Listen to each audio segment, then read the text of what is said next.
Well, hello and welcome to this La Trobe Asia event, Inclusive and Accessible Education and Services to Students with Disabilities in Higher Education. My name is Rebecca Strading. I'm the Executive Director of La Trobe Asia and I will be chairing the event today. Selamat datang to our Indonesian guests, particularly from the Indonesian Ministry of Research and Higher Education, and our colleagues at Universitas Brawijaya, and any audience members who may be zooming in from Indonesia. I would like to begin the event by acknowledging the elders, past, present and emerging, of the Wurundjeri people who are the traditional custodians of the land upon which La Trobe University sits. I'd also like to extend that respect to any Indigenous Australians watching today's webinar. Indonesian closed captioning will be available through Zoom at the bottom of the screen, and you will find the English closed captioning link in the chat function. Today's event will be recorded and we will send links to participants, and you will find more information in the chat about some of the recording services that we offer. It is a great honour and privilege to be chairing this event on inclusive education practices and approaches to higher education. And I hope that by the end of today's session, we will all take away new ideas and inspiration for how we can better support students with disabilities in our teaching and support practices. This issue seems even more pressing and important given the COVID-19 situation and the changes to teaching delivery that in many cases had to be rapidly implemented and have had a diverse range of impacts on the learning experiences of many of our students. So today we'll be focusing on social models of support for students with disability in higher education rather than focusing on medical models. And I would like to take this opportunity to thank in particular Dr. Dina Afrianti from the Law School here at La Trobe University and Diana Hathridge, the Senior Project Officer at La Trobe Asia, for their tireless efforts in putting together this superb panel of experts. Now, I will introduce each person at the start of their presentation. So it is my great privilege to welcome the Director of Learning and Student Affairs and the General Director of the Office for Higher Education in the Ministry of Education and Culture, Professor Aris Junaidi, for some opening remarks. So I will hand it over to you, Professor Aris. Thank you so much, Dr. Rebecca, for the introduction, and also all speakers participants with the webinar here today. And from the Ministry of Education and Culture, I'm myself as a Director of Planning and Student Affairs fully support this initiative, this webinar. This is a very good, excellent initiative discussing about the inclusive education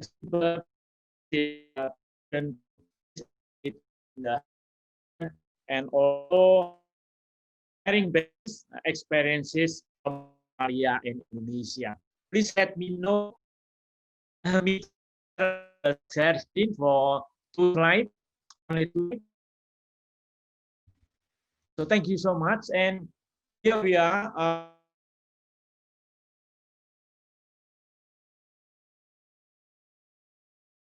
Special education and special service education and university. We have a ministerial degree of the Ministry of Research and Higher Education, number 46, 2017. This ministerial degree regulates the implementation of the inclusion education and university, including obligation for study program to accept disability students regarding on the academic record. Currently, we are revised this ministerial degree become ministerial degree of Minister of Education and Culture, and the draft was already finalized and now has been on the desk of the what we call it law office to be what we call it assigned by our ministry. So what we are doing so far, the Director General of Higher Education and Special Education here, we conducted continuously training and socialization to increase the awareness of students with special needs in universities. The second one is we also establishing the grant fund for lecture to develop special education innovation in order to facilitating learning activity for students with special needs, especially in current pandemic COVID-19 era this year. The third one, we publishing guidelines for the implementation of education for students with special needs. And lastly, encouraging the involvement of students with special needs to participate in the program provided by ministry. So this is part of my side. And one again, we congratulate with cooperation with UB and Latrobe. We are very supported with this idea, and hopefully the webinar will be fruitful discussion and then will be followed with the real action after that. So thank you, Rebecca. Thank you and good luck. Enjoy and have a good webinar for today. Thank you so much.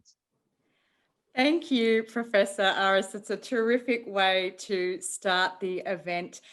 We do have another set of opening comments. I would like to welcome the Vice-Chancellor for Planning and Cooperation at the Universitas Brawijaya, Professor Dr. Mohammed Sasmito Dujati, to now help us to introduce today's session.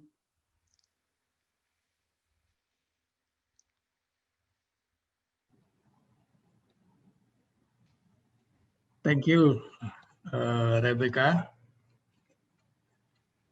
Assalamualaikum warahmatullahi wabarakatuh. Waalaikumsalam warahmatullahi wabarakatuh. Sorry, please open my video. Host still close my video here. I cannot open.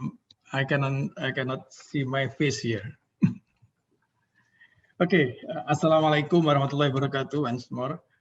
Good morning for Indonesian and also good afternoon for Australians. Welcome to Zoom meeting between Latrobe University and Universitas Brawijaya. First of all, on behalf of our university, I would like to say thank to distinguished speaker here, Professor Aris Junaidi, Professor Hendrawan Sutanto, Profesor Sony Ahmad Wicaksono, Ibu Alis Putri Lintangsari, Mr. Slamet Tohari, Indonesian Chair of Adrians, Mr. Anthony Gardner, Manager of Equity and Diversity, Latrobe University, Mr.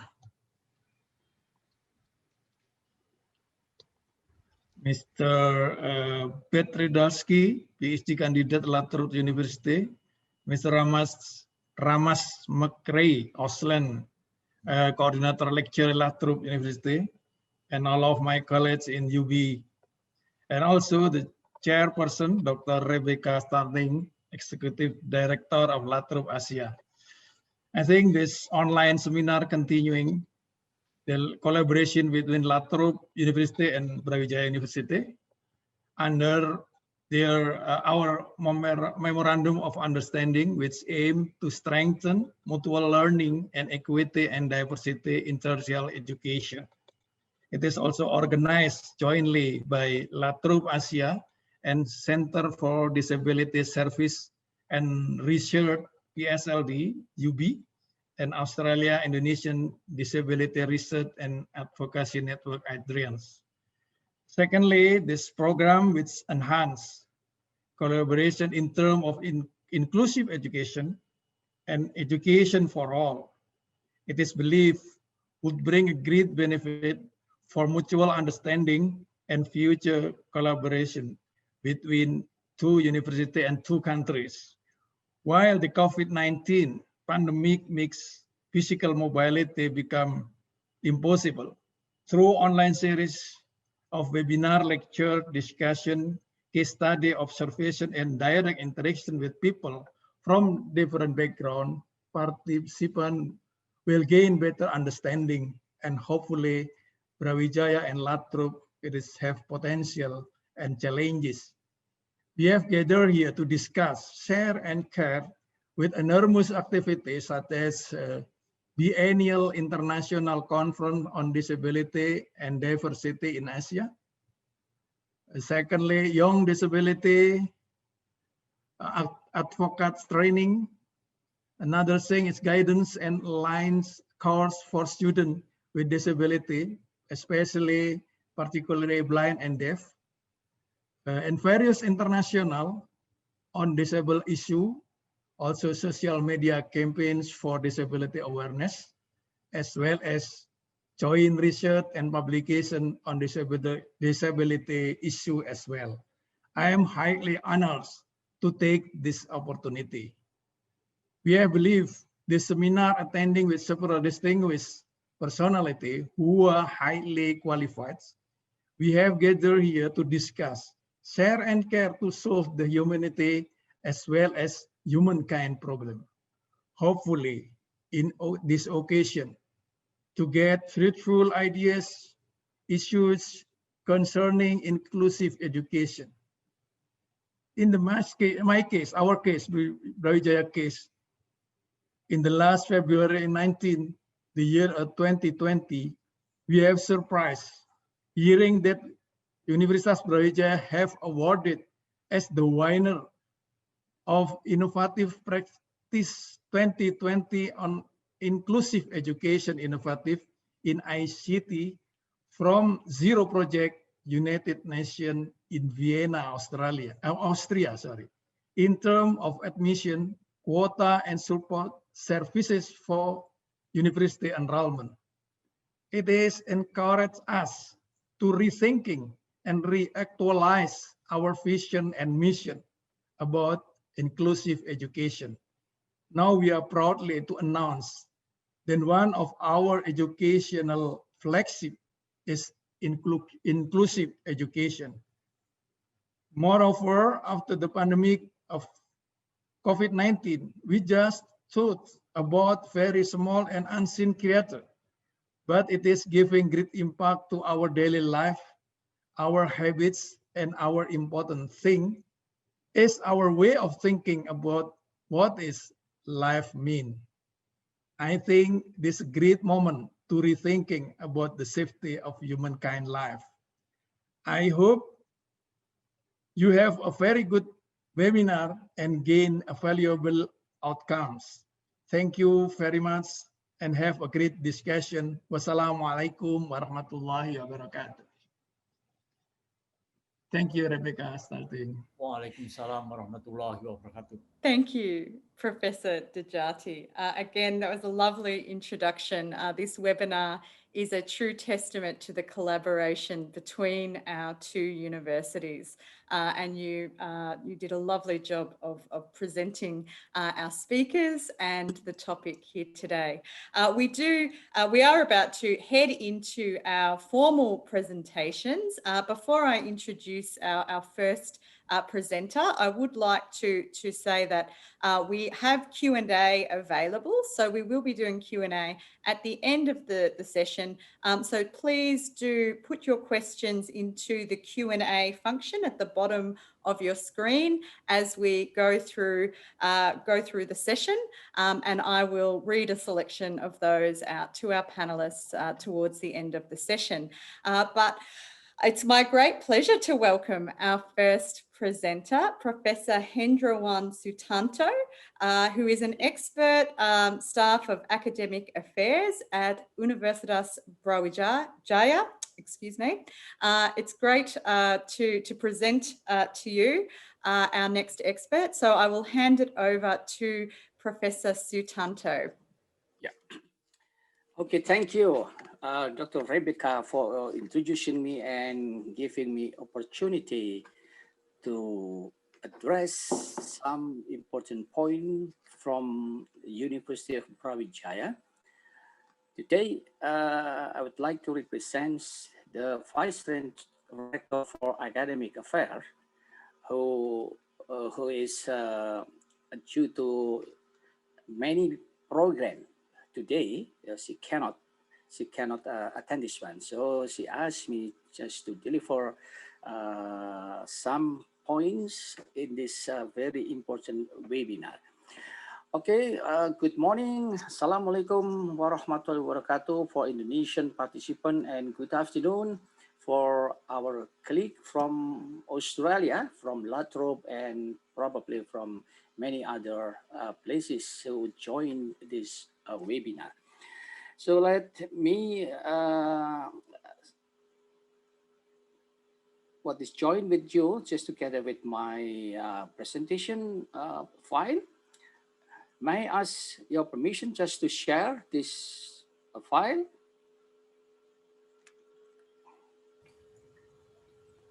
Yes, go ahead. Yeah, okay, fine.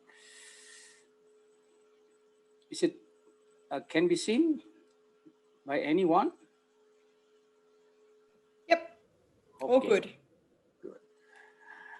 Well, this is the title of my presentation. It's about inclusive policy and practices in Universitas Brawijaya, or University of Brawijaya. And I'm really honored this time just to be able to join with you in this very important webinar. And I think the issue of inclusive education has become actually very important in not only in Indonesia, probably in many other countries. I would like to split my presentation into three parts. First of all, I would like to highlight Universitas Brawijaya, or University of Brawijaya. It's about our vision and mission, and especially our inclusive policy on disability education. And then in the second part of my presentation, I'd like to address some performances in inclusive education that we already achieved, and also telling you about the student distribution based on faculty diversity. And the last section is about timeline achievement. So it's about our activities and international recognition, and also I'd like to show you some galleries of activities. Well, now I would like to highlight about Universitas Brawijaya. This is our campus. I think this is exactly in the center of the campus. As you can see, if you come to Malang, to University of Brawijaya, we have a mission becoming an outstanding world-class university and able to take activity part in national development through education, research, and community services. Our mission is to implement the process of learning so that learner can become people with academic and or professional skills and good personality who also possess entrepreneurial characteristics. And secondly, the mission is to develop and propagate science, technology, arts, and humanity, and attempting to improve people's standard of living and enrich the national culture. Now, I'd like to deliver the information on inclusive policy on disability. University of Brawijaya believe that there is nothing without education, and we also actually supporting the education for all. At the moment, our national policy, probably in according with the one that already presented by Professor Aris Junaidi, the Director of Learning and Student Affairs of the Directorate General of Higher Education, that we already have law number 20. It was established in 2003 about national education system that accommodate also the disabled person. And this one in law numbers 11, this one is already stated, the ratification, we included is about the right for the people with disability. And also we have another one, is law number 8. It was announced in 2016 about people and with disabilities. And also the Ministry of Education rule is number 46 of it was in 2017 about educational services for students with disabilities. So I think that we equip it with a quite sufficient regulation that can be an umbrella of our education development for people with disabilities. And at provincial level, the policy also include that's a provincial law number 6. Yeah, it was established in 2011 about inclusive education. And also number 3, it was established in 2013 about protection and services for people with disabilities. So together with national and provincial policies, so the University of Brawijaya now can run the program smoothly, and because we are actually umbrella by this kind of regulation and law. Because of that, the UB's policy now that's already composed through the rector decrees number 135. It was announced in 2012 on the establishment of Center for Disability Studies and Services that now together with us running this webinar. And also this one is followed by the rector decree number 198 in 2012 on affirmative admission for students with disabilities, and also another decree number 19 and some other thing again. And last but not least, in 2020, Rector Decree number 34, Article 8 on freedom of learning curriculum, then followed by the adoption of outcome-based learning at the University of Brawijaya. I think this one has become very clear now that we can run this program not different from the one that actually undergo by other students without disability. Let me now tell you a little bit about inclusive education performance. In University of Brawijaya, how do they distribute it? What is the number of graduates with the disabilities and the current job and career? I think this one's is very important just to give information from anyone who wish to just to study in University of Brawijaya. Look at this map. The Indonesian map is a quite diverse and the coverage of Indonesian territory is quite big. But at the moment, our students still come from Sumatra. This is the farthest is from North Sumatra, yeah, and up to the Nusa Tenggara Timur, yeah, something like in the eastern part of Indonesia. This one is close to Kupang, yeah. But as you can see that the distribution of the student or the origin of the student is quite diverse, and it will also this one introduce their maybe a local wisdom, local culture, and that may be blended in the University of Brawijaya to be what is something like the character of the graduate of Brawijaya University.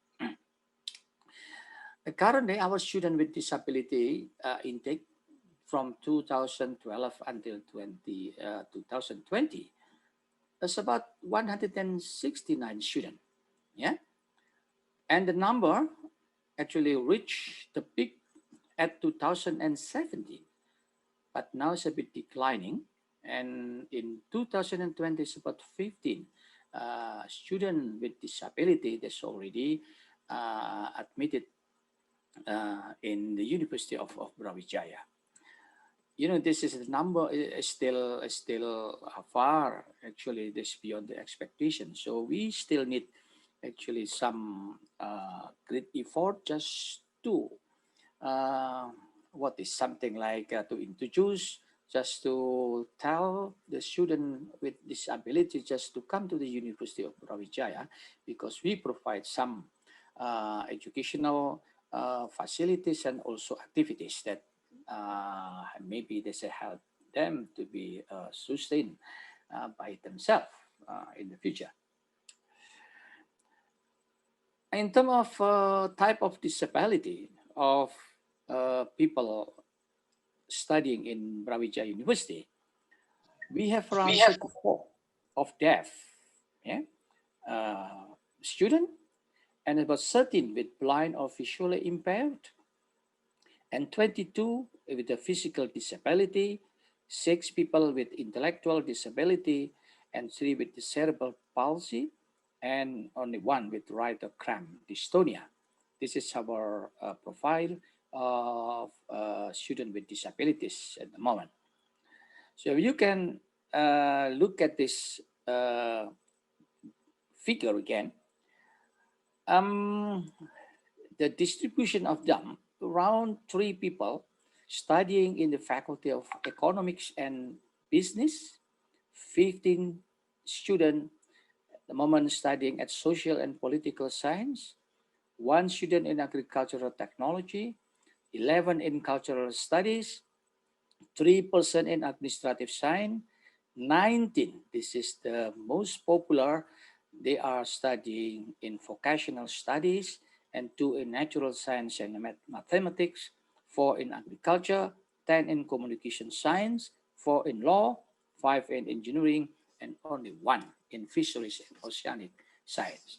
That's our student distribution at the moment based on the faculty or discipline. Looking at the current job, we have 58 students that's already graduated.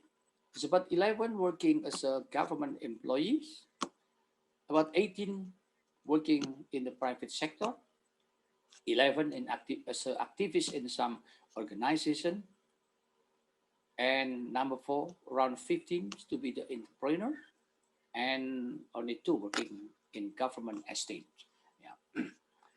This is the profile of our graduate. It means I think this is quite good. Yeah, it's about 15 students at the moment. They already graduated and got a job. Yeah, it means that I think we already what is something like just improve our confidence. But this is a very important education in the future for that kind of student. And because of that, I think we are happy as a student. We have a webinar just to share our experience with all of you. This is the last section of my presentation. So, if you look at this timeline activity achievement in Brawijaya University, we started in 2017 with what is something like collaborate with the British Council to date what is something like art disability mapping, yeah, in our university, and also with the Kemendes. Kemendes stand for Kementerian Desa. It is the village Minister of Village Affairs, yeah, and we have a program of inclusive village, yeah, since 2017, and also we have a collaboration with USAID on the program. It's called IO Inclusive, or Come On Inclusive is something in English. In 2018, we also collaborated with the Asia Foundation. This is on Fakih of Disability and giving something like a foundation of religious way of thinking, so support the disability education. So, and then also we collaborated with with the Ministry of Education and Culture, especially through Directorate General of Higher Education about teaching innovation. And also in 2018, we had also conference collaboration with IDRAN. And currently, in 2019 and 2020, with Trobe, we have youth training in inclusive public policy making, and also an NLR Foundation about Down syndrome assessment, yeah? Together with NLR Foundation on Down syndrome assessment, and with United Nations of Zero project. Again, in 2020, we also have an international seminar with IDRAN, and just recently, we received international recognition through Zero Project Award that already mentioned by our Vice Rector for Planning and Collaboration Program. He represented the University of Brawijaya just to receive that award at Vienna, Austria.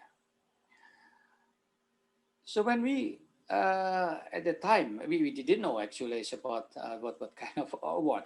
When we look at the website, and then we found some information on what happened actually with our program.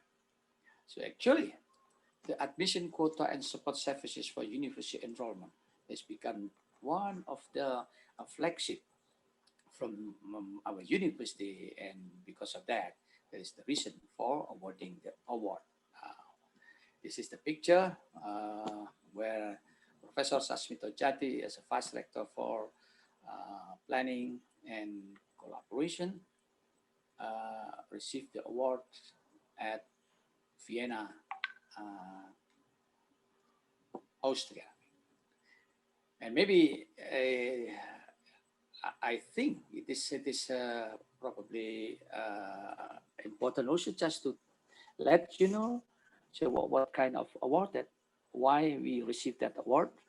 First, because University of Brawijaya is considered successfully supporting the affirmative admission program for students with disabilities, and also the recognition the program by Zero Project, yeah, on innovative practices, and then also Zero Project, as you know, that was initiated by the East Foundation in 2008 and focused on right of person with disabilities globally in collaboration with United Nations.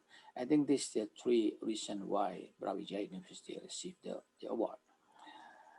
Some gallery of services, maybe I'd like just to share with you.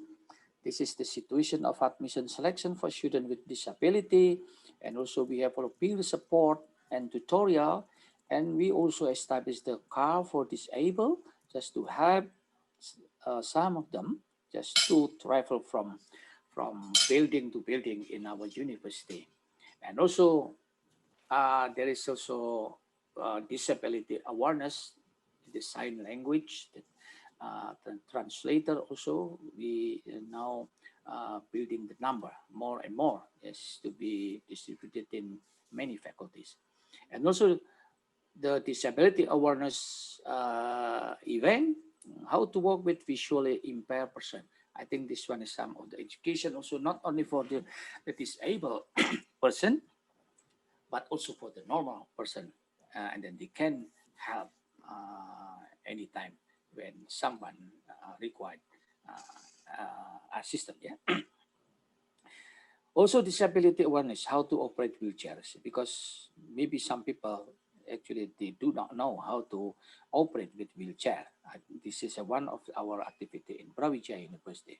And also scholarship announcement, soft skill improvement training, work ethic, writing skill, teaching innovation, training for lecturers, disability awareness program for university staff, also conducting sport and hobbies activities, and last but not least, also technologically aided devices such as book digitalization, softwares and application creation by students in Brawijaya University also become one of our routine activities just to help the disabilities in learning and social life in the campus of Brawijaya University.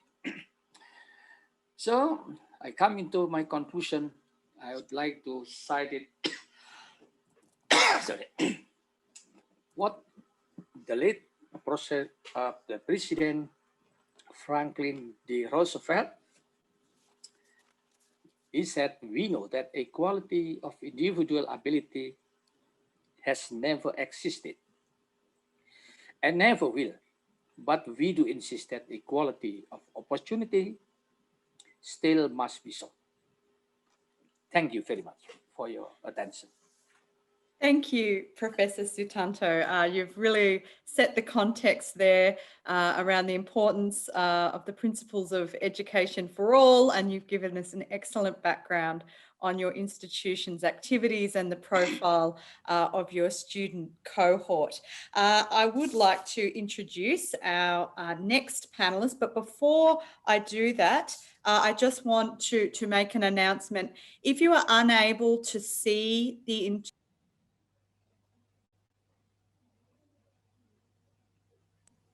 Apologies, I was just muted there. I'm not quite sure why.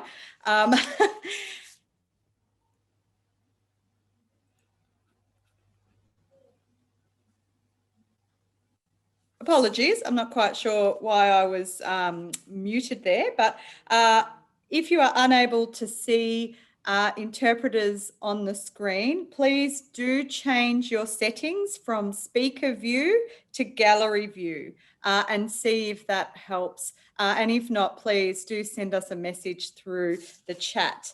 But it is my pleasure to invite our next speaker, the Director of Educational Development and Quality Assurance at Universitas Brawijaya, Dr. Ahmad Wicaksono. So please welcome Dr. Ahmad to the webinar. Thank you, Dr. Rebecca. Good morning for all in Indonesia and good afternoon for all ladies and gentlemen in Australia. I would like to share my presentation, please.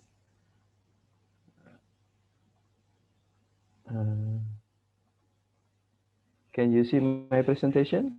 It's okay? Yep, we can see it. Okay, thank you very much.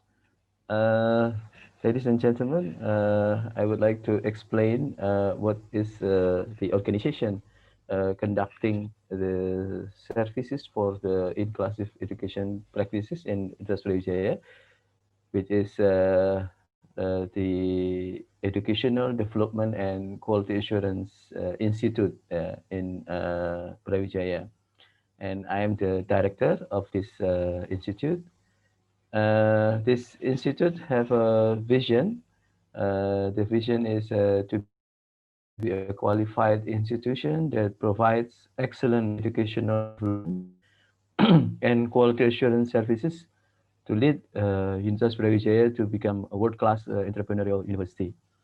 And we have two missions. One is to performing an excellent service on educational development and quality assurance, yeah, to maintain a reputable, qualified, and getting for both recognized nationally and internationally accredited study program in Universitas Brawijaya. So actually the main activity is on the accreditation of the study program, about 180 study program in Universitas Brawijaya. And the second mission is to provide excellent service to improve the quality of human resource and play an active role to empower society through various professional training to meet the stakeholder satisfaction. This is also in the field of these inclusive services. Yeah. We have the Centers for Disability Studies. So the objective of our institute is one, to improve the quality of education by conducting professional training for staff. This is the academic staff and also the administrative staff, yeah, in the whole Universitas Brawijaya to improve their competency, morality, professionalism, responsibility, personal development, and competitiveness at both national and international level. That's why before Professor Hendrawan has already told us that there are activities like disability awareness, yeah, for academic staff and also for the administrative staff.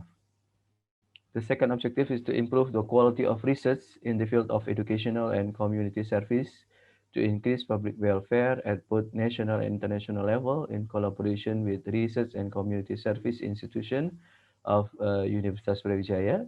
There is also the other institute in Brawijaya regarding with research and community, and the Center for Disability Studies is also conducting some research, collaborating with this what we call as Research and Community Service Institute to improve the quality of education and training sustainably for world-class entrepreneurial university is our destiny to become the world-class entrepreneurial university, and then to do the community services by collaborating with affiliated institutions for human resource development, including collaborating with La Trobe University.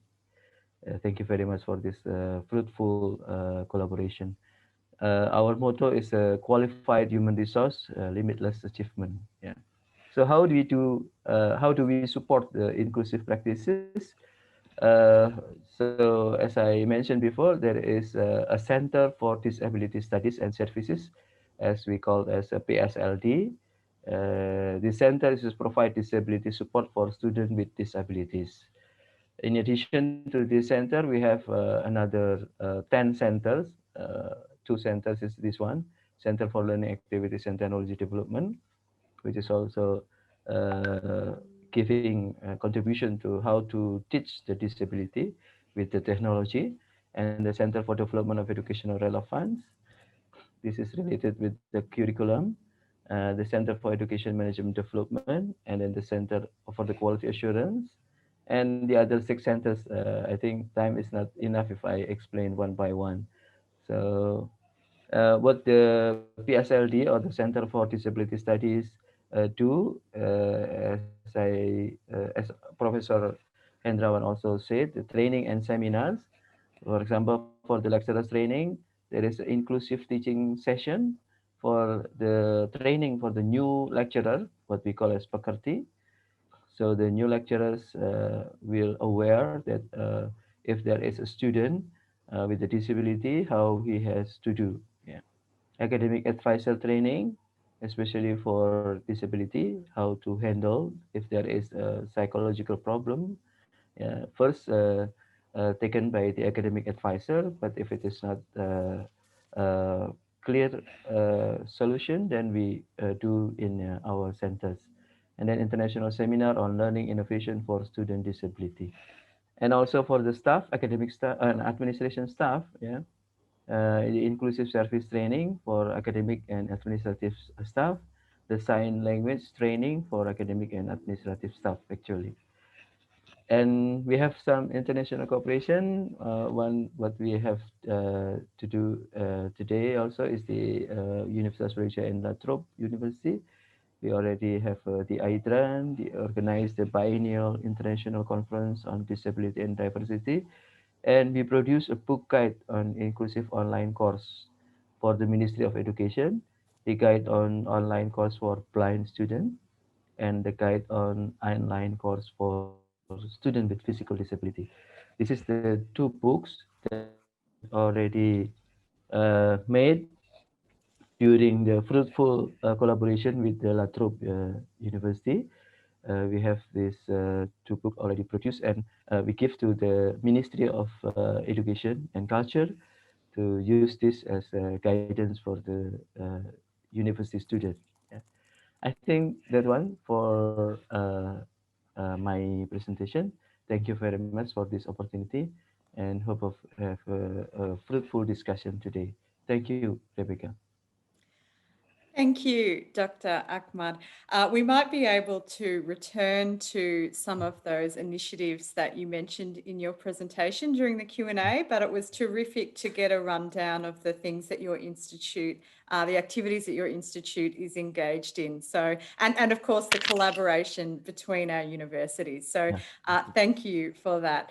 Our next presenter is from the Centre of Disability Studies and Services at Universitas Brawijaya, and it is Elise Lintang. So please welcome Elise to the, I guess it's a stage, to the webinar. I look forward to listening to what you have to say on this topic. Okay, thank you so much, Rebecca. Is it my voice clear? Yep, you sound great. Okay, thank you. So I would like to share my presentation from another devices. Let me start my presentation here.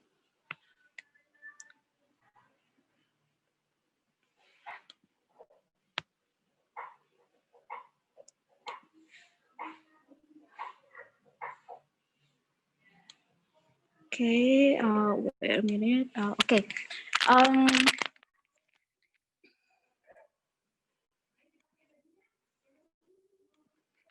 Okay, so good morning, everyone. Good morning, Rebecca, Diana, and also other panelists, Professor Hendrawan, Professor Sasmita Jati, and also Professor Pak Sony as the representative from LP3M. My name is Alice Putri Lintang Sari. I am coordinating the disability support in Center for Disability Studies and Services in Universitas Brawijaya. So today I'm going to focus on sharing the inclusive supports and services in Universitas Brawijaya. So what we have done in the late 8 years and what are the challenges and what are the lessons learned. So my presentation will focus on 5 topics. The first one is a very short overview on Center for Disability Studies and Services. And then the second one is the student supports. And then the third is the lecturer and staff supports that we have provided for the late 8 years. And the fourth one is the inclusive services and closed by the challenges. So okay, so I start with the first topic. So Center for Disability Studies and Services, the main role of the center is to provide and to encourage disability inclusion in higher educational contexts. It is mainly divided into 2 divisions. The first one is the research division, and then the second one is the services or support division. For the research division, we organize an academic journal. It is called as the Indonesian Journal of Disability Studies. And currently, we are conducting a research on Index for Disability Inclusion in collaboration with Ministry of Education. And the second one is need analysis of counseling services. And the third, student admission evaluation. And the fourth is the inclusive services mapping in Universitas Brawijaya. So this is our ongoing research that we still deal with it. And then the second one is the services division. So broadly, the services can be accessed by these three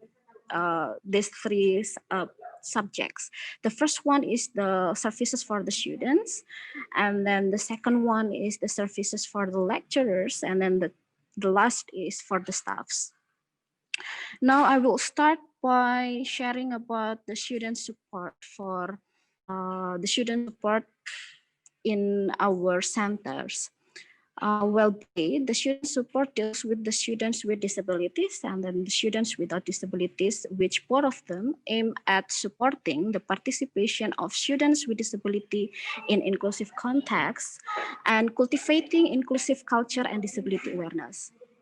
So there are 6 kind of supports that we provide for students with disabilities in Universitas Brawijaya. The first one is peer support.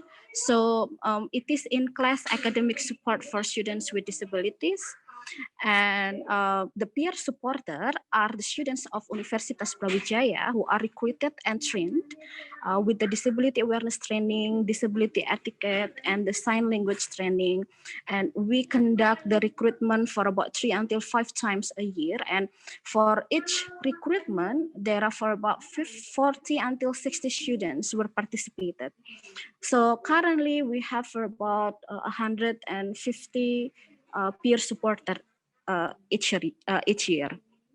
So the type of support are different, depend on the disability type. So the commonly type of supports are note taking, sign language interpreting, and mobility support, and also typist.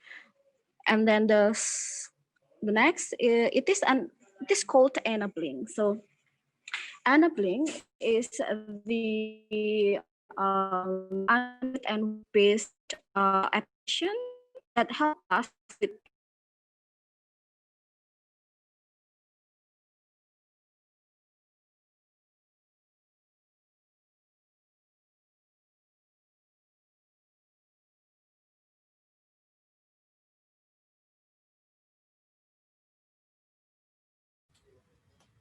I think we've lost Alice. schedules into the apps, and then the rest, the app will do the scheduling automatically. Soon after the peer supporter updated and input their schedule in the apps, both of the student with disabilities and also the peer supporter will be notified about who are the peer supporter and who are the students that they are going to support. And then once the peer support finished, the students with disabilities should click the finish button, and they can input the feedbacks, they can input the commands, as well as the peer supporters also can do the same. So these data are very beneficial for us to evaluate our peer support program. And then the second support, it is called as the peer tutoring. It is off-class academic support for students with disabilities. Who are the peer tutor? The peer tutor is the students of Universitas Brawijaya who similar to peer supporter, but which make it different that peer tutor requires a specific candidate. And it is very tentative based on requirements, because peer tutor should meet some specific criteria, such as the first one is they should have the same disciplines with the students that they are support, because peer tutoring deals with giving a support on extra lesson and thesis writing assistance. So thesis writing assistance deals with thesis supervision support. Writing assistance specifically accessed by deaf students, as we know that most of deaf students are struggling with written production. So our peer tutor usually provide them with the proofreading and editing, and deals with explaining such kind of complex terms related with their writing thesis and so on. And also sign language interpreting used during supervision and during the thesis defense. And then the third one is the capacity building. So it is soft skills training for students with disabilities. The participant of this program are students with disabilities and also the peer supporter. So the point of this program is to support the academic skills, self-awareness, and resilience of the students with disabilities. Why we need to conduct this program? So as we know that the disability inclusion in higher education is quite new in Indonesia, and most of our students are not well prepared to enter higher education. It means that their elementary and their secondary education do not prepare them for higher education. So most of them, especially who are coming from special needs schools, are not ready yet to learn in inclusive context. So this program is conducted to facilitate and to improve their college readiness and college engagement. So in this program, we usually also use it as the gathering session when all of the CADSS members are gathered and getting to know each other. And then the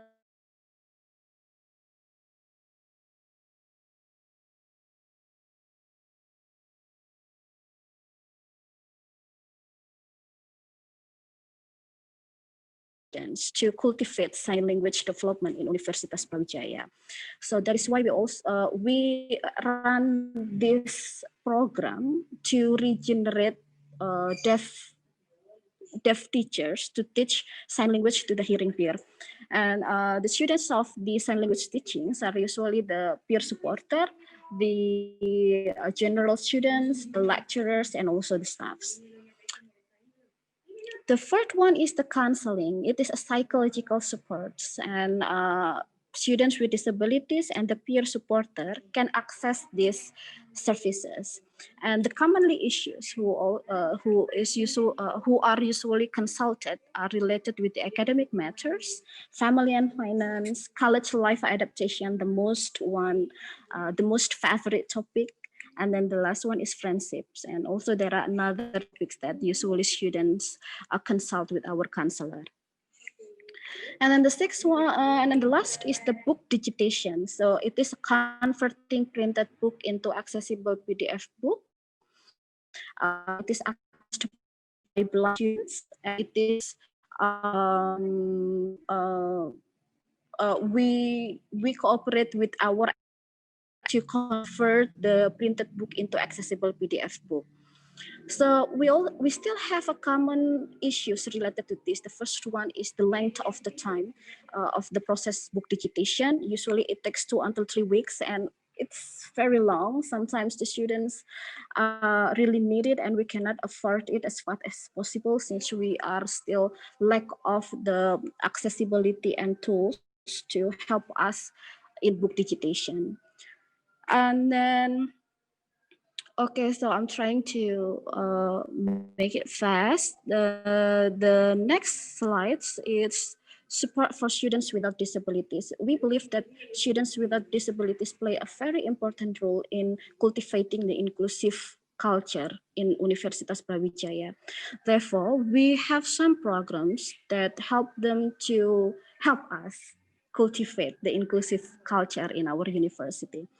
The first one is the disability awareness training. It deals with the disability etiquette and sign language training.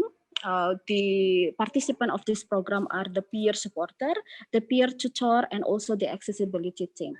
Sometimes you also invite the student from students affairs to make the students' activities more inclusive for the student with disabilities. It is 2 days training, and also we have intensive sign language training for about 7 until 10 meetings, and we also have accessibility training, how to organize document design so it is accessible for blind students, how to add alternative text, how to add correct heading, and so on, and also captioning. And the second one is the sign language interpreter for students' activities. So as you know that our students community have a very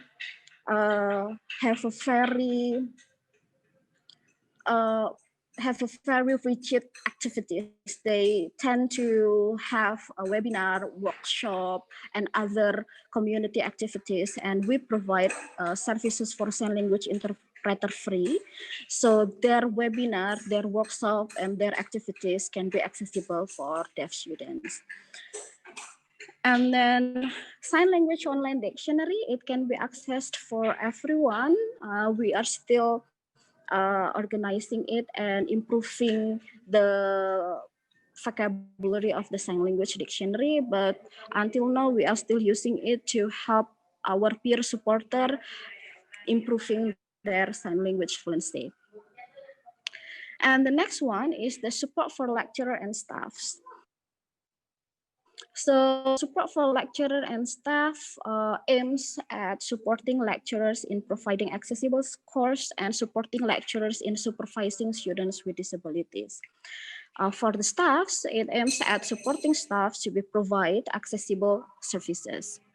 So the support that we provide for the lecturers, the first one is the inclusive teaching guides. So it is in form of flyers, video, books about inclusive teaching method and the strategies. We give it for the lecturer in every semester. We also put it in our social media. We also share it by the WhatsApp group. We also email it through mailing list. So we have tried so many ways to reach the lecturers to get these sources. And then the content of these guides is about the types of the disabilities, the concept of the universal design learning, the adaptive curriculum, accommodation, and the models of the inclusive teaching. And then the second one is the accessibility services. So it is kind of the services to help lecturers preparing accessible course, such as resources, assessment, evaluation, to make their learning video more accessible by providing the caption and so on. And then inclusive teaching trainings and webinar. Yeah, so each year we conduct for about 2 until 3 training for lecturers to be more accessible in guiding inclusive class. So for the staffs, as already explained by Pak Sony, well, we also have inclusive service training for the staff. So this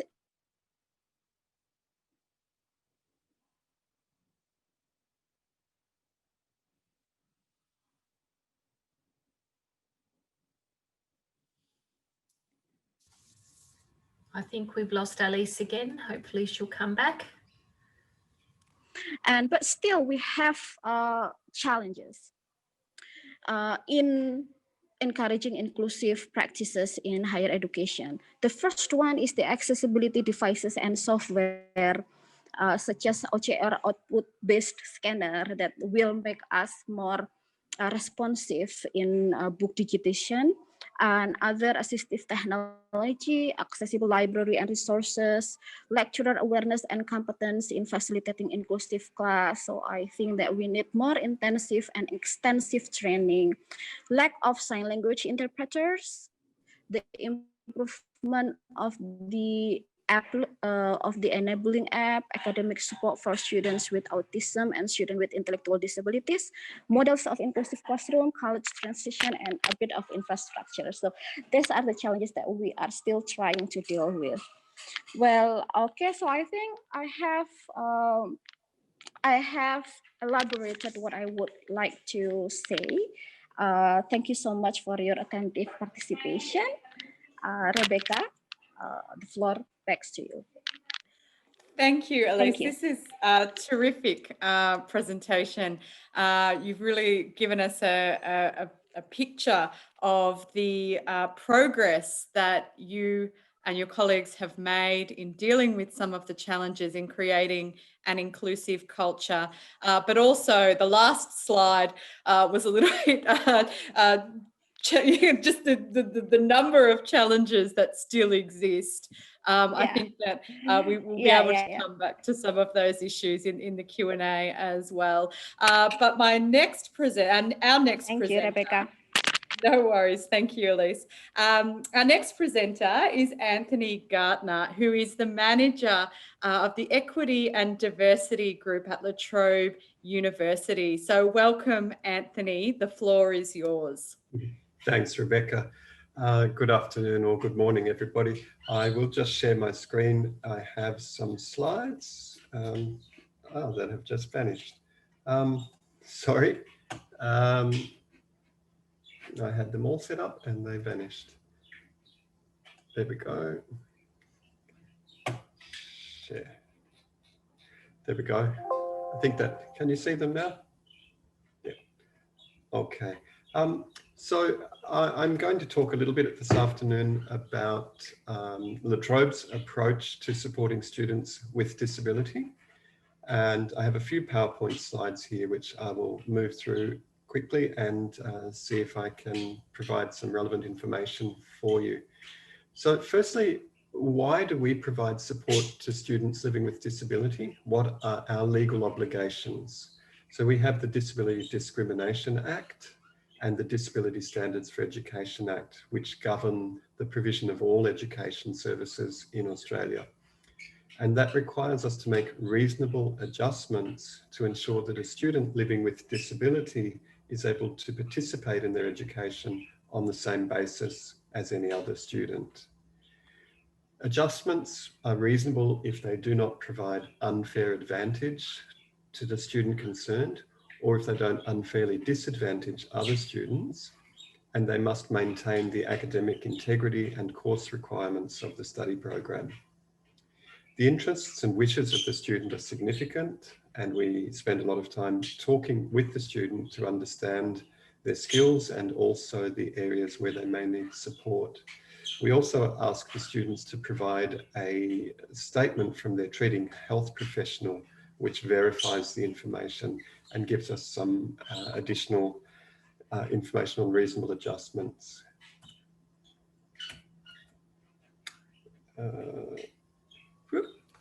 So who provides the support to students living with disability? The short answer is everyone in the university is asked to support those students, but in particular, academics need to make the reasonable adjustments to ensure that the student can participate. So that includes making sure that information is presented in an accessible format, that videos are captioned or transcribed where necessary, and that any tests or exams that the students sit have what we call equitable assessment arrangements put in place, which means that the student might get additional time, they might get to use a computer for the exam, or on occasions software that will help them participate. What disabilities are covered under our disability legislation? Basically all forms of disability. So that's physical, sensory, medical, mobility, psychological, psychiatric, neurological, and learning difficulties. Also acquired brain injury.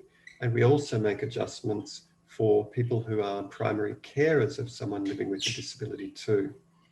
The important thing for us to know is that no two people experience a disability in the same way. And so we don't have a blanket set of adjustments. We negotiate on an individual basis with every student. And what we're looking for is the impact of the disability on that student's ability to participate. So it's not so much about what is the diagnosed condition of the student, it's more about how does that actually impact on their ability to participate. La Trobe University currently has 1,835 students registered with equity and diversity out of a total student population of maybe 38,000 or so. So it's quite a few students, and I'll read out the numbers for because it's not an accessible slide, and I apologize for that. But we have, of the 1,835, we have 326 students with medical conditions, 161 with specific learning disabilities, 95 with autism or Asperger's, about 90 with physical or mobility impairments, 83 students who are carers of someone else living with disability. We have 54 refugee students registered with us, but we don't provide reasonable adjustments because someone is a refugee, but rather because they have difficulties that we can support them with.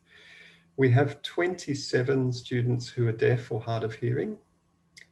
We have 24 who are blind or have low vision. We have 16 with an acquired brain injury, and we have 16 and 12, 28 with other forms of disability. So, but the important one is that we have 931 students who have a mental health condition.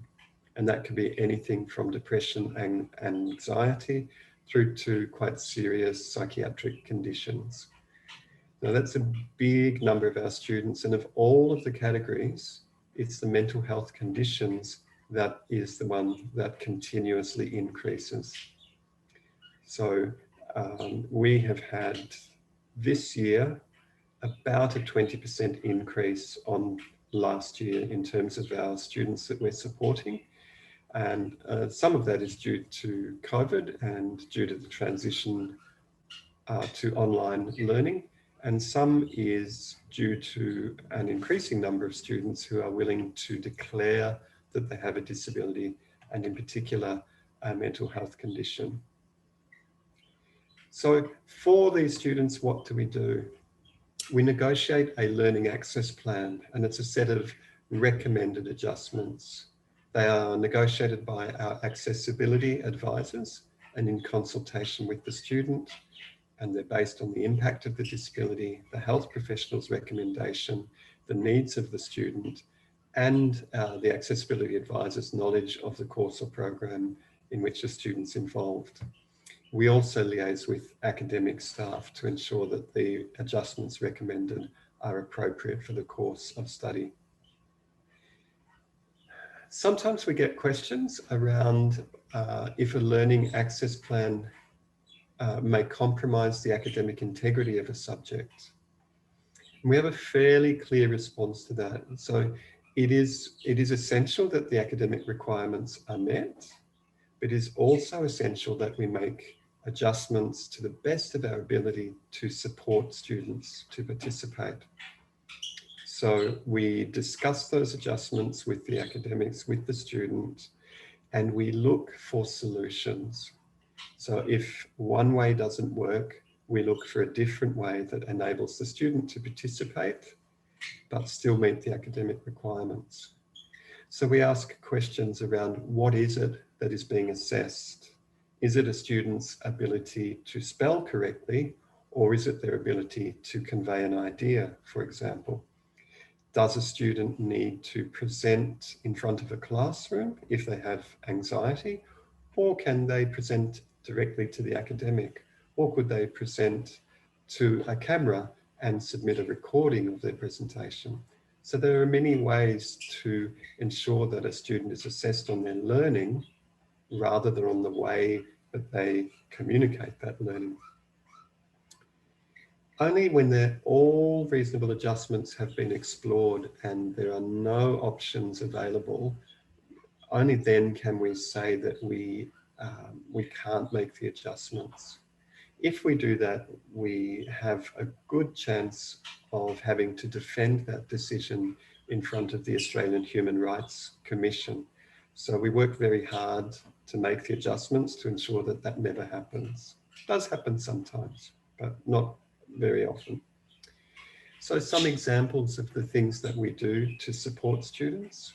We provide assistive technology such as Glean or Sonocent Audio Note Taker or Otter, and they're simple programs that the students can use to assist them to take notes or to produce a live transcript of a video conversation or a lecture. So they can download this material, these programs on their phone and use them in lectures or tutorials.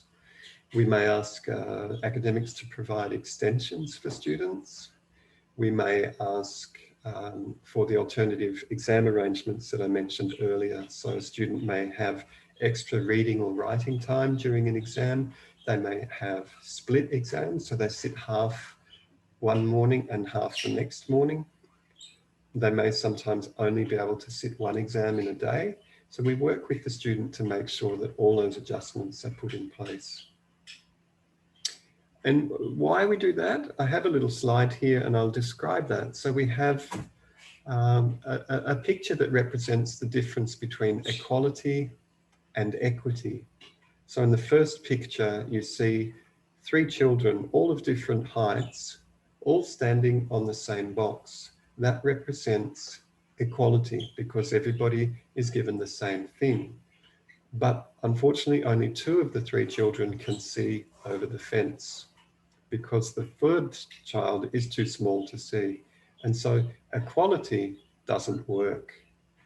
The second picture, we have equity, where each student is given what they need. So the tallest child doesn't have any box, the middle child has 1 box, and the smallest child has 2 boxes.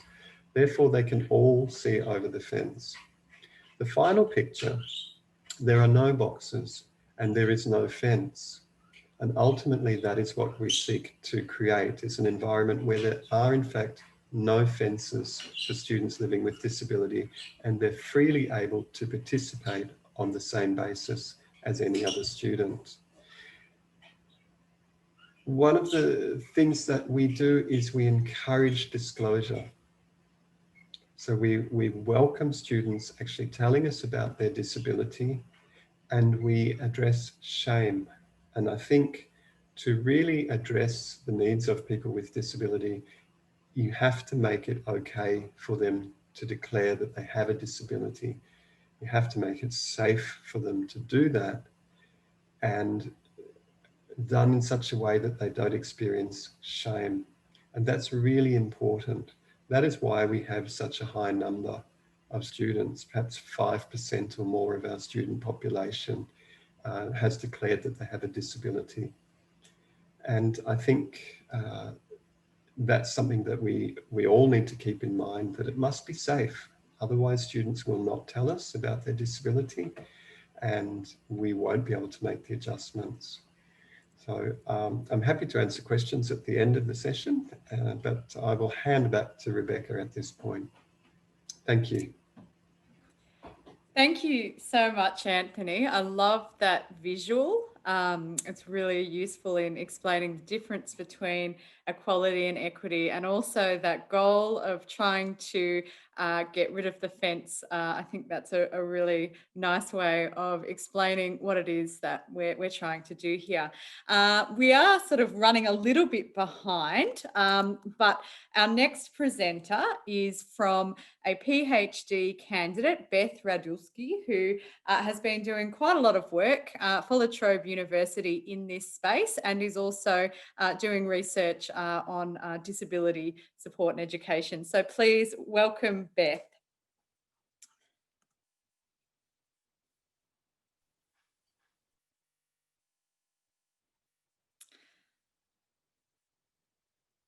Oh, can you hear me? Yes, we can hear you. Couldn't hear you at the start, but we can hear you now. Sorry, I was still muted. Thank you for the introduction. I'm going to go ahead and share my slides, and then I'll go ahead and get started. So thank you everyone for being here. Like Beck said, I am a PhD candidate at La Trobe University, and I'm also the project officer for neurodiversity. So I'm going to speak to you today about how we support autistic and neurodiverse students in academia, and what we do to take a cultural approach to, like Anthony was saying, improving equity as opposed to equality. So because my research is based partly in my lived experience, I'm an autistic person myself. So I thought I would start by speaking about how I came into academia and what my challenges were and how I ultimately ended up in the role that I'm in today. So when I first started in my education as a child, I was quite good in primary school, but as I emerged into high school, I started having a lot of academic difficulty. I failed 9th grade and half of 10th grade. So I was very far behind my peers as a teenager. I now know that I was dyscalculic, so I really struggled with math and sciences and things like chemistry, which is not at all stereotypical for an autistic person, actually.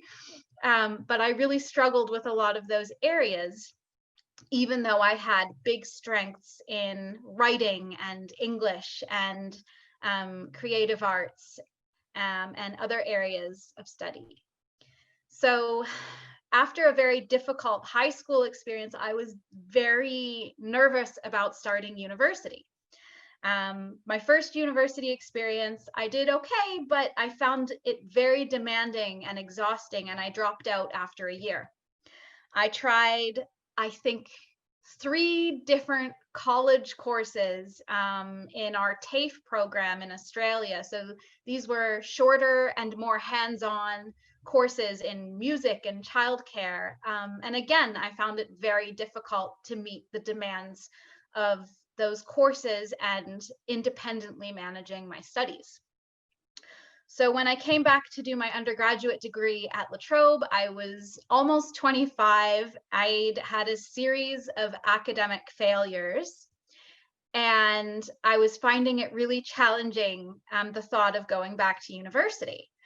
And sort of by coincidence, I ended up finding out midway through my degree, that was when I found out that I'm autistic, which I'd never known up until that point in my life. So all of these failures were really out of context and confusing to me. I felt like I worked very hard and didn't achieve half of what my peers could achieve, putting in much less work. So this time I thought, well, you know, I think there are a lot of autistic traits that could actually benefit my education. And I started looking for ways that I could implement those strengths into my study habits. So for example, I'm very systematic, and as a researcher, that's a great trait to have, because I loved doing literature reviews and searching for new bibliography sources and organizing them and picking out the information that I could use to put into my essays. I learned that essays were less overwhelming if I had a good system and I knew how to write a paragraph step by step and how to build an argument step by step. All sorts of little skills like that that really ended up benefiting my education. So once I graduated, I ended up going into an honors degree and ultimately began a PhD. And here I am now, having failed high school, but I'm a PhD candidate because, and moving on to my next slide, I didn't just try to change myself. I tried to change the way that I engaged with academia. So now in my role as project officer, I'm really interested not in looking at the individual and trying to fix the individual, but trying to change the culture. So as a university, I'm interested in saying, what can we do not just to acknowledge and support the limitations of these students, but how can we actually look at their strengths and make sure that we as a university can support those strengths? So we're doing this in a number of ways.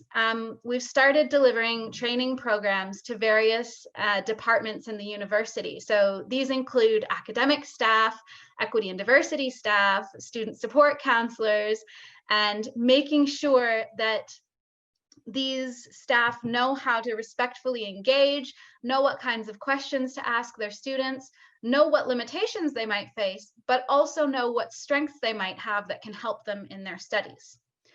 And going beyond training, we've developed a cultural sensitivity guide. So what does it mean to be autistic in a social sense? What does it mean to engage with someone and disclose that you're autistic and have them respond positively? Oftentimes, if I was thinking about, do I want to disclose this? I know my colleague Anthony spoke a lot about disclosure rates and wanting to get those rates up.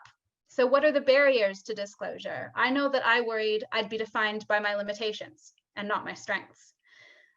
So again, when we speak about the issue of equity as a cultural issue, how can we change our culture so that when I, as a student, disclose to my supervisor that I'm autistic, instead of going, oh, I'm so sorry to hear that, they might say, what does that mean to you?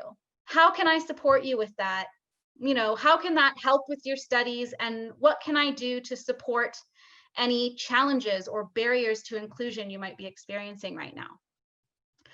So my approach is really sociological in nature. I'm trained as a sociologist, so my approach is very much looking at the culture of an institution and the background culture that that institution exists in. So how do people understand disability? How do people understand neurodiversity? And working to change that culture. So I think the final note that I'll work on in terms of discussing cultural change is getting a better definition of what is neurodiversity. And this is sometimes a difficult concept to convey, but I think the best way of explaining it is to say that neurodiversity is the idea that there isn't necessarily one healthy, normal brain and a spectrum of different disordered brains. This idea would generally say, you know, if there are disordered brains and we want them to function at our university, those disordered brains should try to get as close to normal as possible if they want to achieve success. Oftentimes, that's just not the case. So with neurodiversity, we'd say, if this is how we understand it now, rather than having a normal brain and a bunch of disordered brains, let's try to acknowledge that there are many different kinds of brains. They may all have different strengths. They may all have different limitations. And what can we do as a society to make it more equitable for each of those different people with different brains and different strengths and different limitations to access education? How can we improve equity that's not based on the person's limitations, but is based also on their strengths?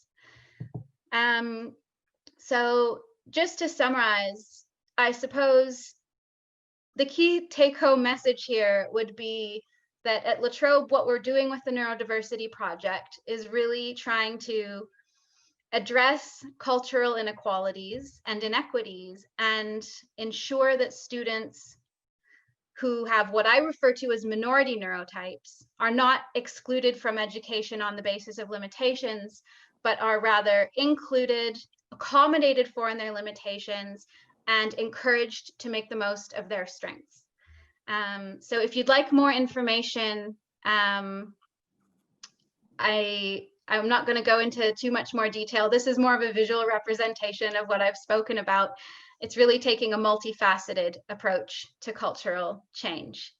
And if you'd like more information on that and what that looks like, La Trobe's recently signed on as a Neurodiversity Hub institution. So I'd encourage you to visit neurodiversityhub.org, because there are some excellent resources built by and in collaboration with people with minority neurotypes regarding how universities can seek to become more equitable.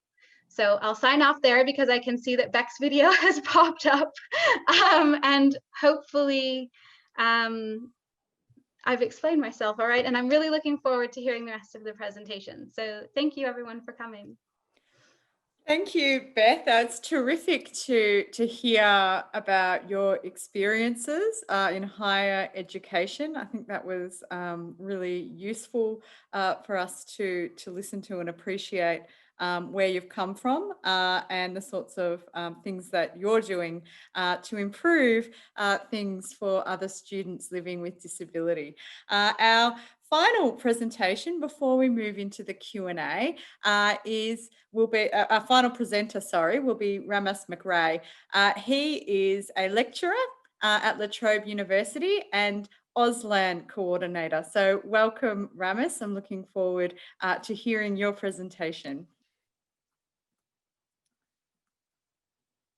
Wonderful. Thank you, Rebecca. Can I just check people can hear? Yes. Wonderful. Thank you.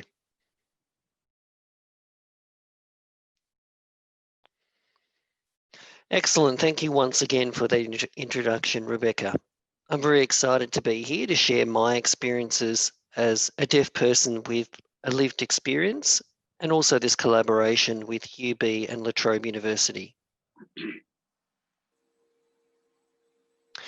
So just a brief introduction, and then I'll kick off with the further slides. Introducing myself, I wasn't born in Australia. I was born in northeastern Europe in a country known as Lithuania.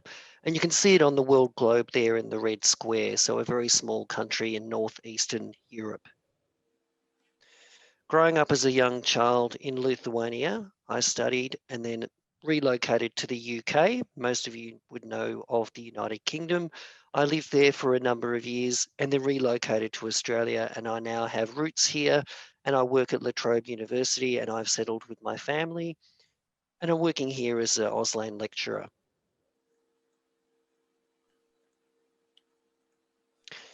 During my upbringing, access to education wasn't seamless. I had a number of barriers that I faced, similar to some of the other speakers and other people who had similar experiences at UB, and I'll talk about those throughout my presentation.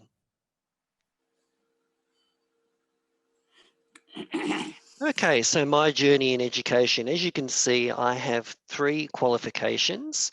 I have studied. You might assume that I've had faced perhaps less barriers than some, which is not the case.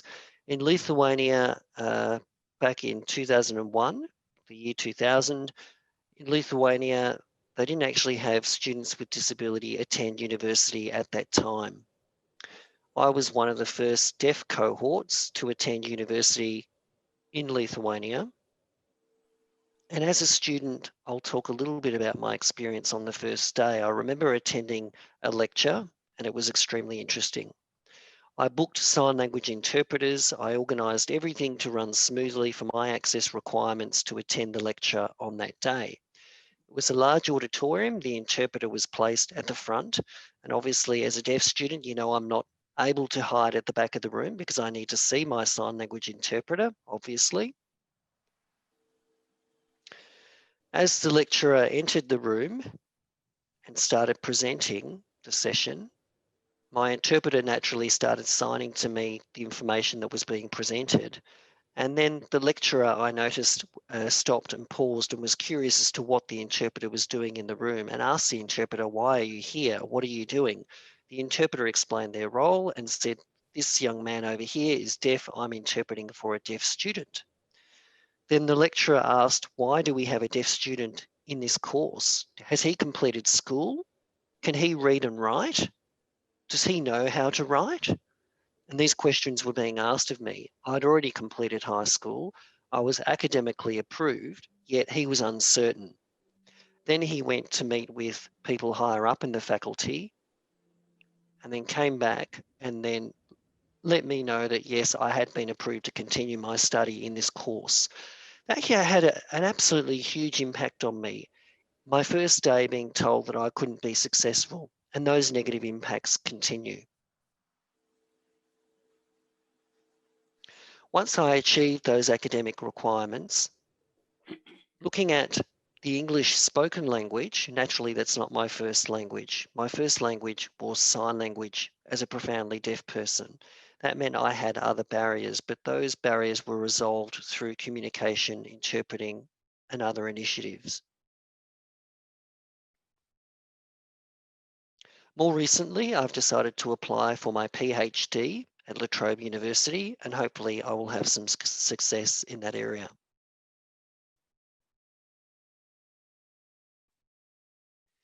Okay, I'll just talk about some definitions of deafness, because often we are labelled as one homogenous group, and that's not necessarily the case. We're a diverse subgroup of people within deafness. So first of all, we're looking at those who are capital D deaf, like myself, who are born profoundly deaf, and you'll see the lowercase d deaf, which represents a different group of people. So the capital D deaf people includes individuals like myself, where sign language is their first language and prominent language. We also have those individuals who are hard of hearing, who have some residual hearing. They may use sign language or may prefer to speak as their mode of communication. Thirdly, we do have deaf-blind individuals, so those who have a vision impairment and some level of deafness, and again, that would vary. The reason why I've raised these 3 categories is because when you're a university looking at service provision, we shouldn't assume that every individual has the same requirement, like the previous speaker said. So one person might need captioning, another person might need sign language interpretation, another deaf person may require audio loops for their T-switch on their hearing aids. So we are all uniquely different.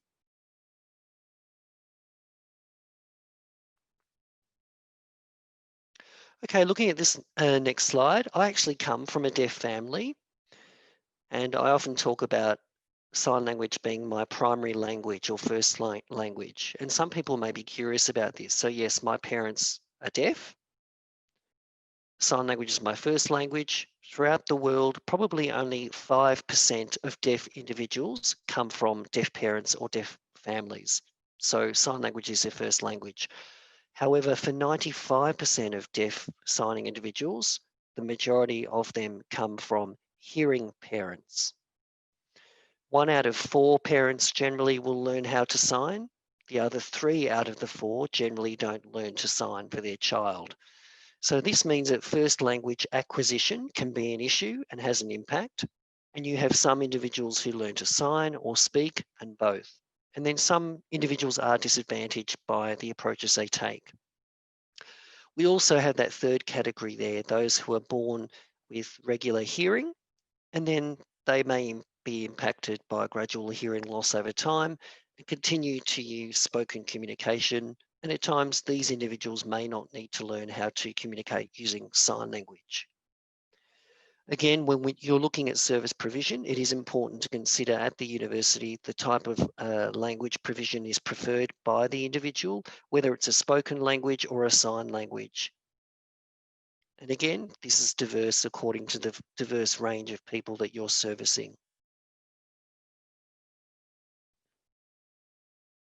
This is just a short video clip that I wanted to show you to demonstrate the importance of education. Whether the parents are deaf or the parents can hear, what future opportunities and impacts can occur when you start from childhood as a deaf baby. The educational impacts and what can occur to influence the success or unsuccess rate of those individual babies.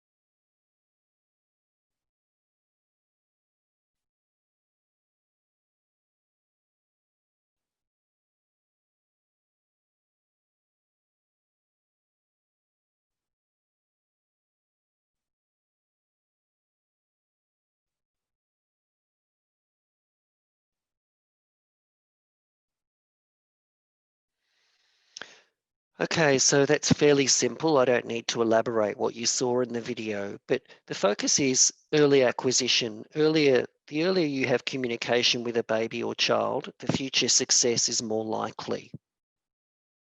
That's the point of the video that I was demonstrating.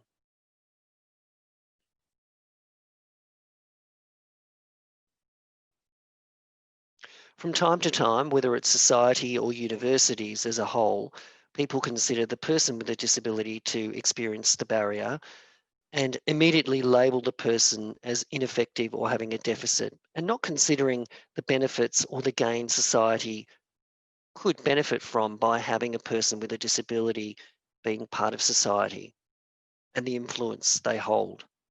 And I'll just elaborate a little bit further on this concept shortly. So I'm not talking as the wider cohort of people with a disability, but deaf people and what deaf people can contribute to society in terms of access and their contribution to society.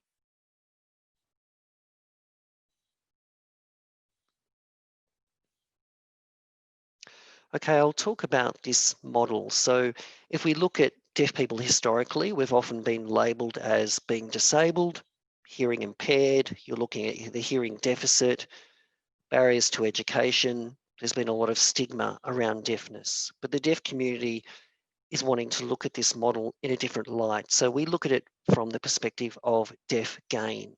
So demonstrating our culture, not a medical model, but a social model, being proud individuals who are part of a deaf community, but also are able to contribute to wider society as well.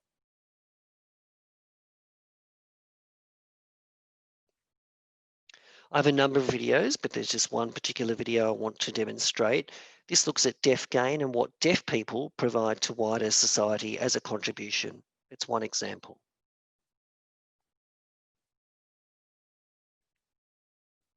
There's no sound.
So looking at this video, as we can see, closed captions are not only utilised by deaf individuals, that has been of benefit to everybody else in society also, a universal benefit, if you like. So I'll talk about some inventors historically who've also contributed to the wider society.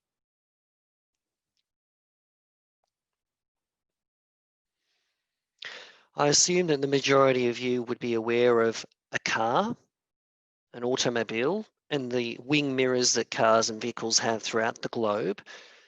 Historically, deaf people were not allowed to drive a vehicle without wing mirrors historically.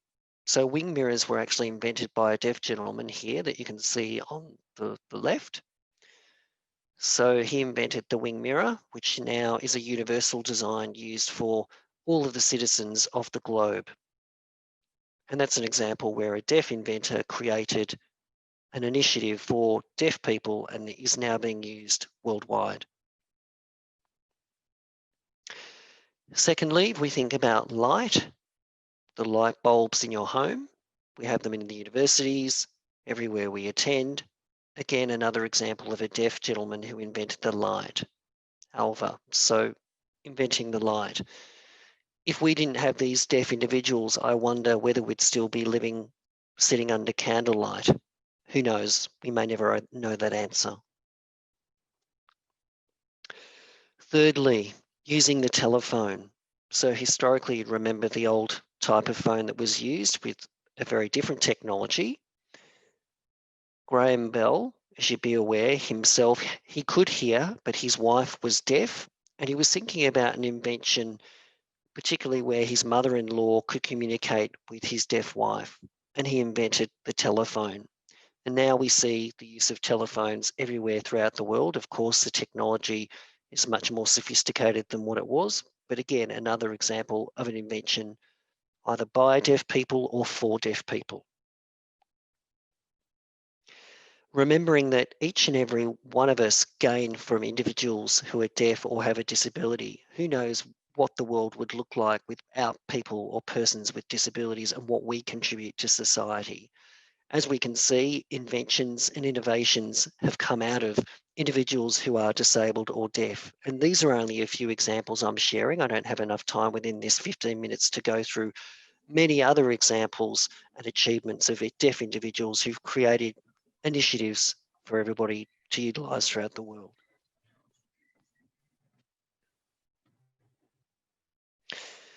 Last of all, it's important when we're dealing with universities and lecturers, when we do have students who enrol to study, that the students who attend the university, we need to look at them as in individuals contributing to the world and changing society and the world around us. It needs to be perceived as a positive, and hopefully in the future we will have more students with disabilities attend universities worldwide. Thank you.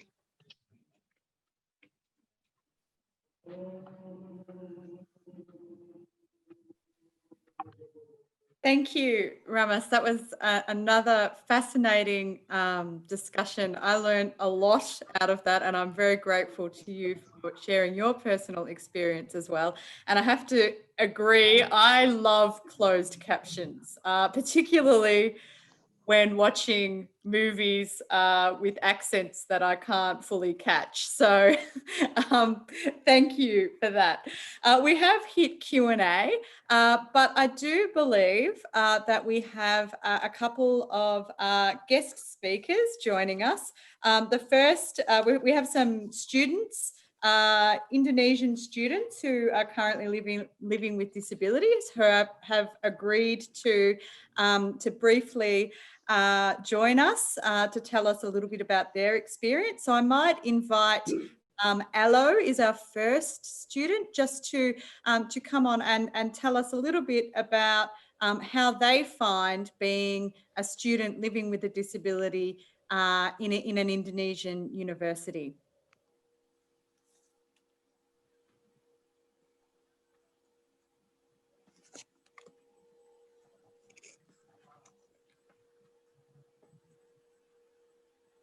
I can see Aloe. Yep, you're off mute now. Can you hear me, Aloe? Yes, hello. Welcome. Oh yeah. Thank you very much for Rebecca starting. Yeah. Okay. So today, now I'm gonna tell you a short story during my study in Brawijaya. So there are some advantage and disadvantage in Brawijaya University about the accessibility. So the first one, the advantage, Brawijaya is one of the most inclusive campus in Indonesia, and it already have many good points for disabled students. I think it's one of the best is the volunteer program, which helps a lot of disabled students during their study from the PSLD, the disability services. And the disadvantage, I think, is still need some improvements in infrastructures and also disability awareness. So some faculty buildings don't have accessible infrastructure yet, such as lift, ramp, toilet for disabled. And as for disability awareness, sometimes I still see that people park their scooter without paying attention, that they actually block rampway and guiding block. And another advantage is that Brawijaya University also gives scholarship for disabled students, which is very helpful, especially during this time of pandemic.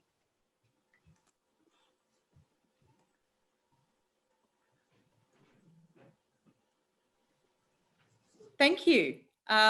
That's terrific that you've shared your experiences there. I believe that we have another student who has been willing to come into the presentation to also discuss their experience. So I'll invite Fajrin to turn on their videos and microphone and tell us a little bit about their experiences at university.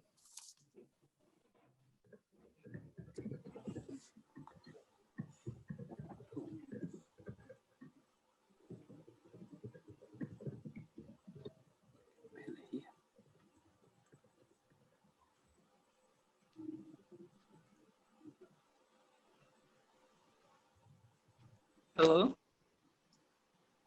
Yeah, hello. Hello, we can hear you. Yes, thanks for time for me. Yes, maybe I'd like introduce myself.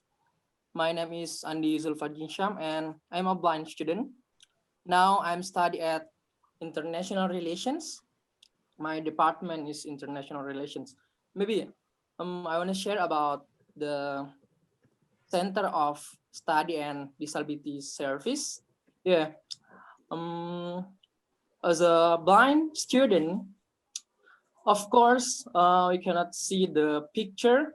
We cannot see the graphic when the lecture explain about the materials, but we have volunteers to help us to explain about that.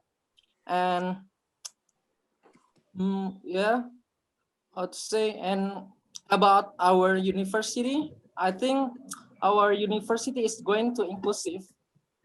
Is not yet to be inclusive completely, but my university has a effort to be inclusive because we have PSLD or Center of Study and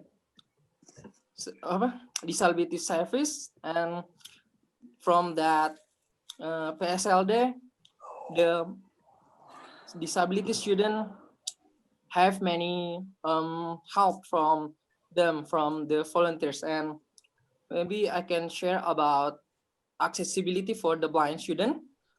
In PSLD or Center of Study and Disability Service, there are digitalization for the materials or for the book, and the book can be scanning from the textbook to be soft file book. The textbook will change to be like Word and the PDF, and it can be accessible for the blind student. And I hope PSLD and or Center of Study and Disability Service, not only for Brawijaya University and for much university or for many universities in Indonesia, for other region, especially for the region is far from Java. Maybe that's all from me that I can share for this time. Thank you. Again, this is terrific to hear your experiences. So I'm very grateful for you joining in. And it's good to hear. I'm an international relations person too, so it's very good to hear from an international relations student. Now, we are probably going to run a little bit over time. I hope that's okay with everybody, just so we can get at least a couple of questions in. So the first question I might direct to Dr. Ahmad. And this is a question, and it's cropped up a couple of times in the Q&A, and I saw that you did put an answer in the Q&A. So I was just hoping that you could discuss the relationship between religious beliefs or cultural beliefs and conservatism and the access to universal public services in Indonesia, especially in universities and especially for people with disabilities. Yeah, thank you, Dr. Rebecca. I think in Indonesia we are free to do the religious activity, and with regard to that point, maybe as Professor Hendrawan mentioned before, that we have produced a book, The Fakih of Disability, and also for the student, the disability student in our university, we provide them for the place for pray. For example, for the Islamic student who want to pray, and also we have provide the services for the interpreter for just like in Jum'ah pray, yeah, in mosque that we have, there is a student from our university who can do the interpret by the hand signage. Yeah. Then for the others religious, they are also activity that they can do. For example, for the Christian, usually during the Friday afternoon, also they have some gathering. I saw in some faculty, they have some gathering because Friday afternoon, there is no class because some Muslim are doing praying. So the Christians also, they get gathering. Yeah. And with regard to this accreditation, quality assurance, yeah, our university do optimizing the facilitate for the disabled. This is the most important thing that, as the student mentioned, we are not yet facilitating the inclusive, because some facility is not yet available. For example, the disability toilet, it is only two faculty, the faculty of law and faculty of agriculture, that they have the facility for disability toilet. Just like that, Rebecca. Thank you. Thank you. Thank you. And I might also ask Professor Hendrawan whether he had anything to add to this question about whether there are sort of cultural or religious barriers that might sort of play into providing more inclusive education for people living with disabilities. Okay, thank you, Dr. Rebecca, for giving me opportunity just to share my vision on that particular question. I think it's very important just to acknowledge the people in the university, especially Indonesia. Probably we have a diverse in terms of culture. And as you know that in the recent time, the student since probably in the early childhood, they are so familiar with bullying the people, and not only for just joking, yeah, and then probably become something that this one is maybe accumulated and maybe what is settled down under the unconscious thought of them. So in the society, sometimes the people is not so welcome, maybe so acknowledged to the disability people.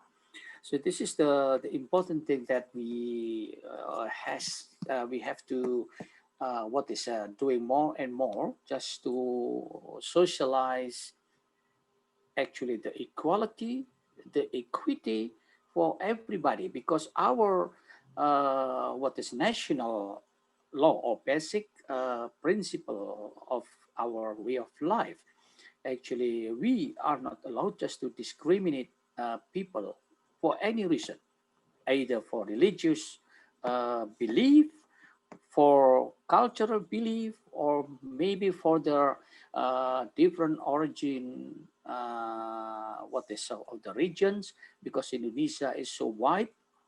You can imagine that Indonesia territory is similar, something from Ankara, from Istanbul, Turkey, up to UK. This is the coverage of Indonesian territory. So of course, we also have more than maybe 1,000 different local languages, and also the culture also is quite numerous. So different culture or different local geographical condition, probably also they have different culture in terms of acceptance with the differences. So in this sense, I would like just to encourage everybody in this webinar. We started from ourselves now, that we have to realize that God creating human or any other creatures actually for the good thing. Yeah. So we have to accept any differences, yeah, for goodness. So, and also we can we have to educate other people or normal people that the word of disability probably that's already so famous, and I think to myself I'm not so happy just to use that term. That is why I prefer just to use defable other than disabled, just to describe the people like that. Because defable, it means that they can do something but in different way as we the normal person. So by introducing that one, so we teach them to appreciate, to acknowledge what is to respect, yeah, other people with this different in terms of ability with us. So I think this one should be one of the important points to be included in the curriculum. Yeah, it's not only for the disabled, the people with the disability, but also for the normal people. So I would like just to what is something like a mix sort of appeal, yeah, that this one is should be one of the subject matter should be taught in the character education, yeah, because we have to build, yeah, the better characters, yeah, and especially this time we are so influenced globally by so many technology, and probably we ignore or disregard something that we have to respect to others. Yeah, I think this is my comment on that. Thank you. I might just have time for one more broad question. The questions have been coming through, and we have been trying to answer some of the questions. And I see that our panelists have been answering the questions too. Beth, there is a specific question for you in the chat if you wanted to go in and maybe type an answer out to that question. But I might ask the rest of our panelists a question about from one of our audience members about whether or not equality comes about from the concept of normalization. And what I take that to kind of mean is, is it something that people, sort of living with a disability become kind of normal, or, seen as being a normal part of society? Or, should we really be focusing on the specialness of people with disabilities? So I'm wondering, I might start with Anthony, and then I will pass that question over to Elise, and finish up with Beth and Ramas. So Anthony. Thanks, Rebecca. That's a really important question. As a man living with disability myself, I'm not sure whether I want to be special or just accepted for who I am.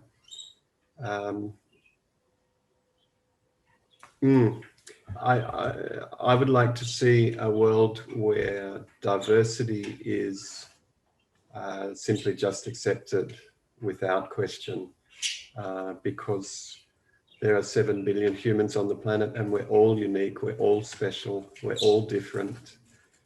And I don't want to be singled out. I just want to be able to achieve my own abilities and to do the best that I can without barriers that are put in place because of who I am or something about me. Yeah, it's a complex kind of question to end on, but thank you for sharing that, Anthony. Elise, did you have any thoughts on this kind of conundrum around normalizing disabilities?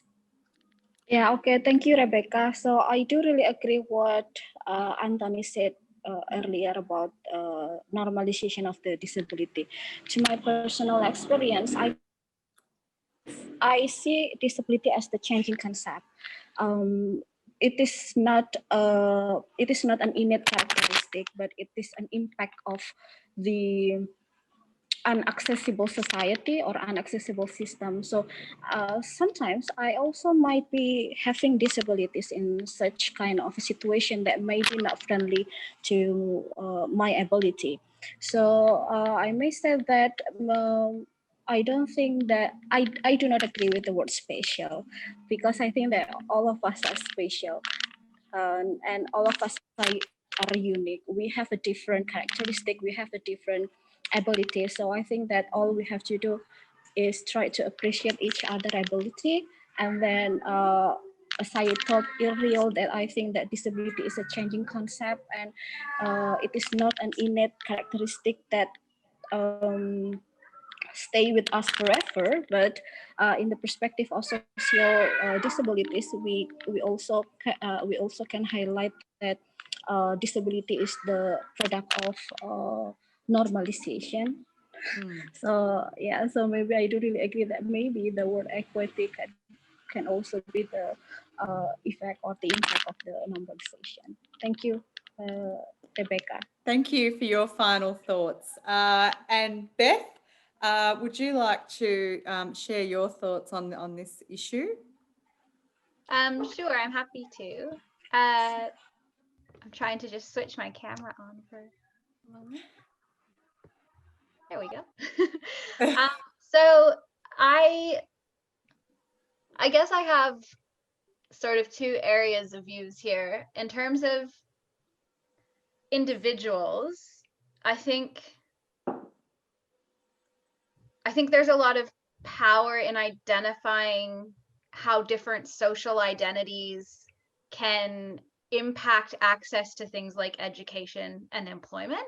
So I find it very helpful to be able to publicly identify as autistic, because I use that as my social identity to explain to people what inequality means to me in a disability context, which is going to be different from many other disabled populations who aren't autistic.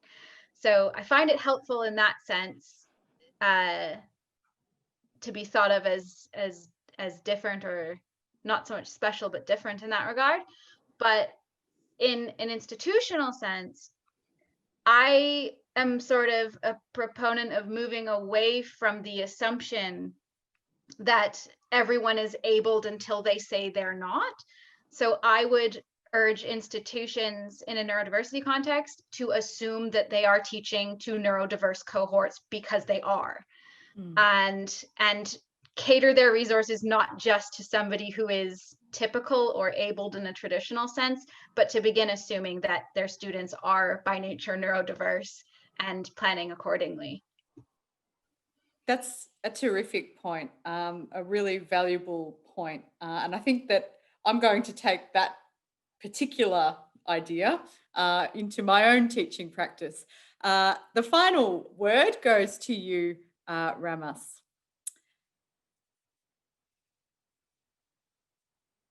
Wonderful. I think what's important here is the English word disability. So dis, D-I-S, ability, A-B-I-L-T-Y. So dis is a negative and ability is a positive. So if we think about the world around us, access provision, if there was access provision, would I be labelled disabled? No, I wouldn't, because it's because my access has been denied that I'm the one who is labelled disabled. So if we think about university, shopping centres, every precinct having access to ramps for a person in a wheelchair, then they wouldn't be labelled disabled because there is no access issue. So we need to look at it at the concept of access being provided universally, like Beth mentioned, for diverse cohorts, and therefore we wouldn't need that term or label disability. That's a terrific point. And a terrific way of ending this session. I'm sorry that we couldn't get to more of the questions and discussion time, but we had a lot of 6 very rich presentations. I learned a lot, and I hope that you in the audience also took away some ideas and some new thoughts about how to encourage inclusive culture in higher education. I would like to thank Universitas Brawijaya for collaborating with us on this event. Terima kasih. I would like to thank the speakers for the time that they have put into their presentations and for the insights that they have provided today. And thank you to our attendees for coming. I hope that you got a lot out of it, as much as what I did. I just, as a final kind of promotion, there is a conference coming up 5 days from Monday, the 30th of November to the Friday, the 4th of December. And it is called Pathways 15 Online, Advancing Inclusion in 2020 and Beyond. And I believe that a link just went into the chat. So you should be able to find more details there. But thank you again, Terima kasih. It was an absolutely fantastic discussion. Apologies for running a little bit over time, but I really think that it was worth it to get the extra discussion in. So thank you and enjoy the rest of your day or the rest of your evening. Thank you very much. Sorry. Thank you very much for. Thank you very much. Thank you. So